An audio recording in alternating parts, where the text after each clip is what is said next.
Hi, today is Monday, January 19th, 2026. This is my third reading for the day. I come to work at around 7:10 or 7 o'clock in the morning, but my work officially starts at 9. Usually I start to work at 8:30, so 30 minutes to my company, right? 30 minutes of my time contributed to my company. And also after 6, I usually work until like 6:10, 6:15 to finish things up. So that's additional 10 to 15 minutes of my time to company. I come to work early so that I could practice English by reading interesting articles on a daily basis. Usually I try to read for more than 30 minutes altogether, right? Sometimes it's just one article, sometimes it's 3 to 5 articles in one sitting. At the moment, in one sitting, at the moment, I am at a conference room of my office. Right, we have several compartments of space. This is one of them, and it's a conference room. We come here and work to and discuss with other people. We have our desks, but this is conference room. So I'm going to read this article that I marked to read. This article is from Curiosity Curator. At 74, America's most beloved comedian dressed in rags and slept on heating grates. Heating grates. Really? Heating grates. Grates? Right? Heating grates. Heating grates. Success. They hospitalized her. Critics hated it. She did it anyway because someone had to. November 5th, 1985. That's when I was a high school student, a senior to be exact. Millions of Americans turned on CBS, expect to see Lucille Ball do what she did best, make them laugh. Instead, they saw Lucy, their Lucy, unrecognizable, no red hair, no glamour, no perfectly timed physical comedy, just a 74-year-old woman in filthy clothes pushing a shopping cart that held everything she owned, sleeping on Manhattan streets, invisible to the world walking past her. Lucy was playing a Flo Belle, a homeless elderly woman in the TV movie Stone Pillow, and she named the character after her grandmother, Flora Bella Hunt, a pioneer woman who'd survived impossible hardships. America didn't know what to do with it. For 50 years, Lucille Ball had been the face of American comedy. She'd built an empire. She was the first woman to own her own television studio. She'd made 3 generations laugh until they cried. At 74, she was wealthy beyond measure. She could have spent her remaining years accepting awards, doing talk shows, living comfortably on her legacy. Instead, she chose the hardest role of her life. The script for Stone Pillow landed on her desk in 1985. It told the story of elderly, homeless women, the ones society refused to see. The invisible women sleeping on heating grates, pushed shopping carts, dismissed as bag ladies. In 1980s America, homelessness was exploding, but television pretended it didn't exist. And nobody was talking about elderly women living on streets, abandoned by families, failed by systems, erased by society. Lucy saw an opportunity to use her fame for something that mattered. She knew the risks. She knew audiences wouldn't want to see their Lucy dirty, unglamorous, heartbreaking. She knew critics,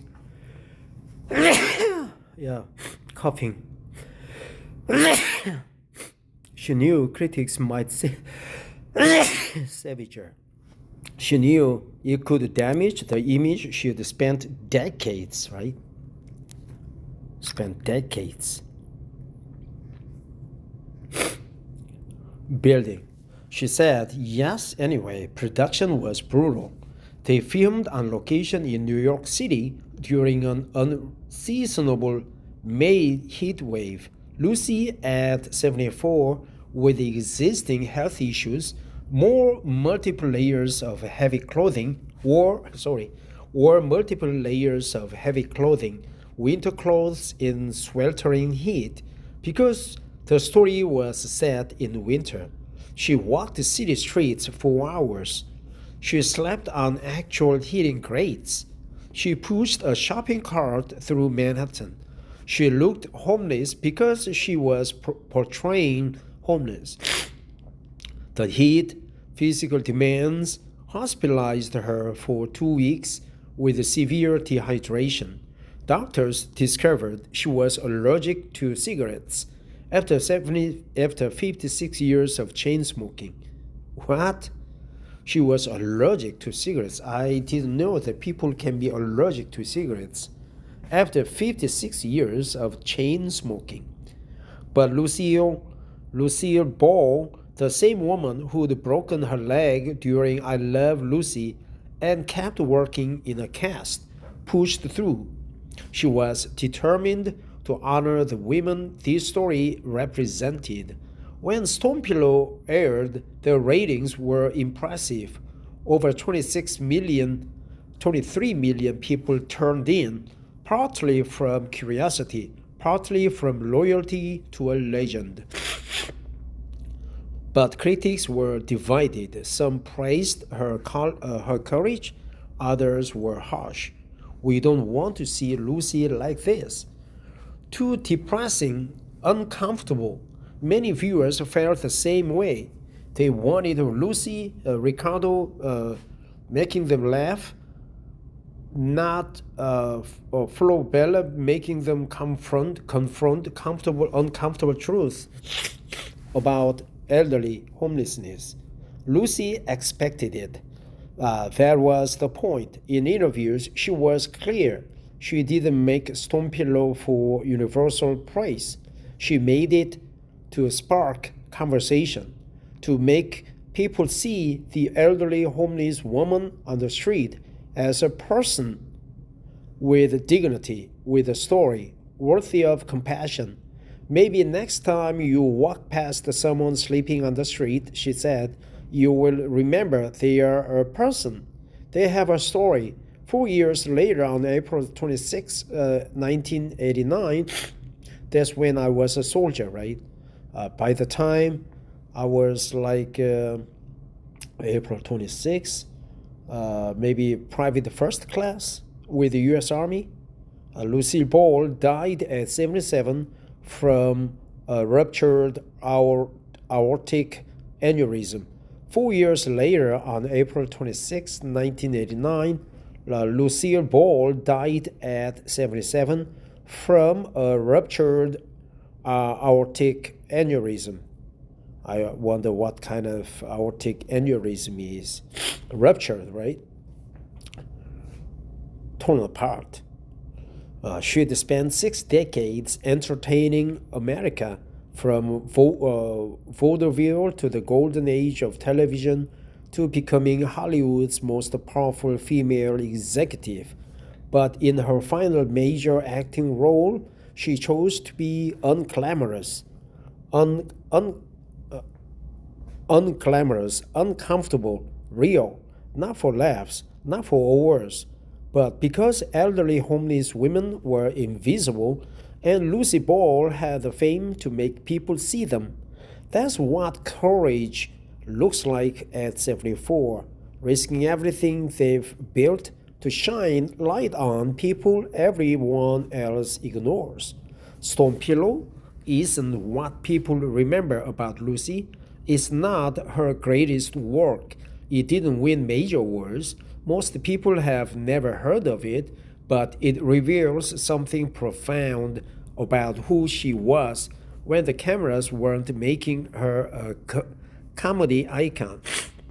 She cared more about using her platform for good than protecting her image.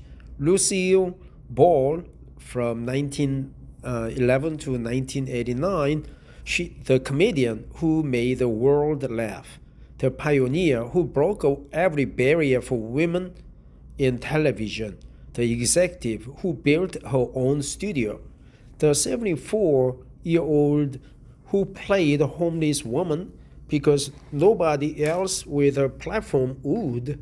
On November 5th, 1985, 39 years ago today, Lucy took the biggest risk of her legendary career, not for applause, not for profit, but to make invisible people visible. That's the Lucy Ball story that doesn't get told enough. The one where she chose courage over comfort, purpose over praise, impact over image. At 74, when she had nothing left to prove, she proved what matters most. How you use your voice when you have one. At 74, America's most beloved comedian dressed in rags and slept on heating grates. They hospitalized her. Critics hated it. She did it anyway because someone had to, right? So I'm blowing my nose because I have a runny nose now, phlegms. So let's look at what the heating grates are, right? Grates is a metal mesh, right, that holds the firewood, and the ashes go through the grates, I think.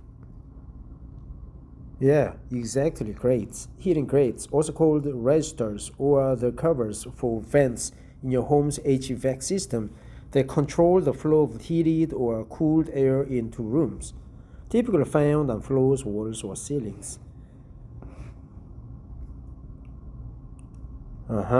Heating grates. Yeah. So those are grates, right? This one.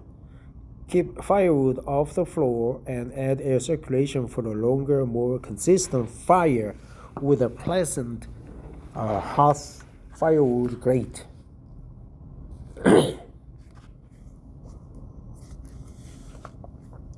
So there's our heating grates. Thanks for listening and have a wonderful good pronunciation day. Bye bye.